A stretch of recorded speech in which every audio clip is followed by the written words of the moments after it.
Hey, Jules Bless Vegan, and as always, thank you so much for checking in.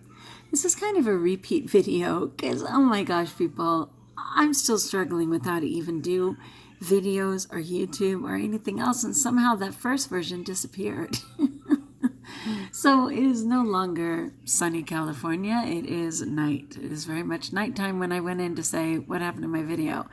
But anyway, if it says removed by user, it's because the user is me struggling. I don't know what happened. Anyway, basically the gist was that I was distraught because I ate wrong. I chose to go off my plan, and I'm going to say chose to. Yes, it was in the moment. Yes, I was disassociating, but it is still a choice, right? We always have a choice, and I literally chose to eat something that wasn't on my plan, and by the time I was already eating, I was like, wait, I'd already forgotten to use my HALT, my hungry, angry, lonely, and tired.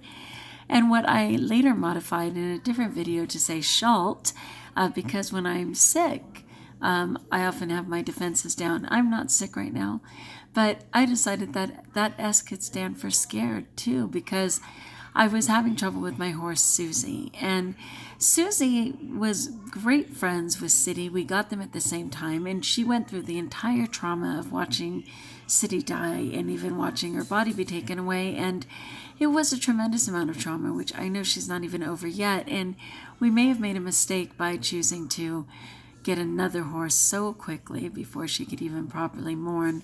The other horse, Lola, is only 12 years old, and she's a total brat. And she loves to provoke Susie.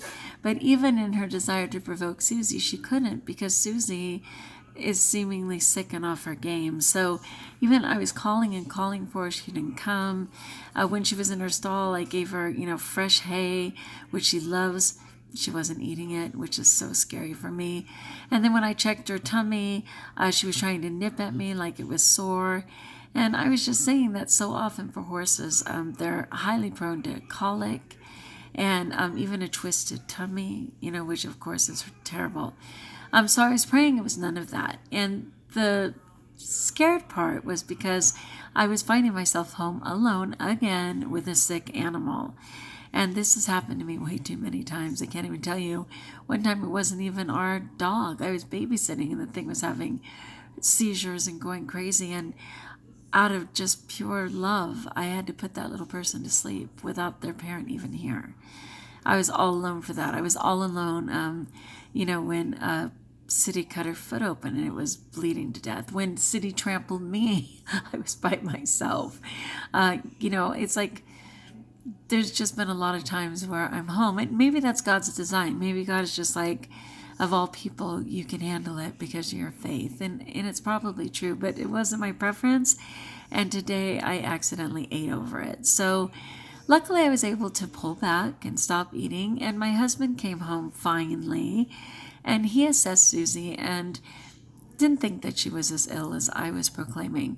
To be fair, not only was I on prayer patrol, but I had made this concoction that I gave to her, which may have already been working by the time he got home. I don't know. So we're going to take it easy. Luckily, we're both home tomorrow, and we're going to keep our eye on her and, of course, call the vet if she worsens in any way. But anyway, just in regards to food, it was overwhelming for me, and I ate over it. And I'm going to forgive myself for that and, write it off my journal page and get on with wellness right away, which I did do for dinner. I did eat properly for dinner. All right, so that's my story, people. Forgive me if you already saw this video, but I wasn't up for sharing my original topic, which I'll be sharing tomorrow. I just wanted to reiterate my request for prayers for Susie and prayers for me, that I can make better choices in the midst of the confusion. So, as always, like if you like, join us if you haven't, and be blessed.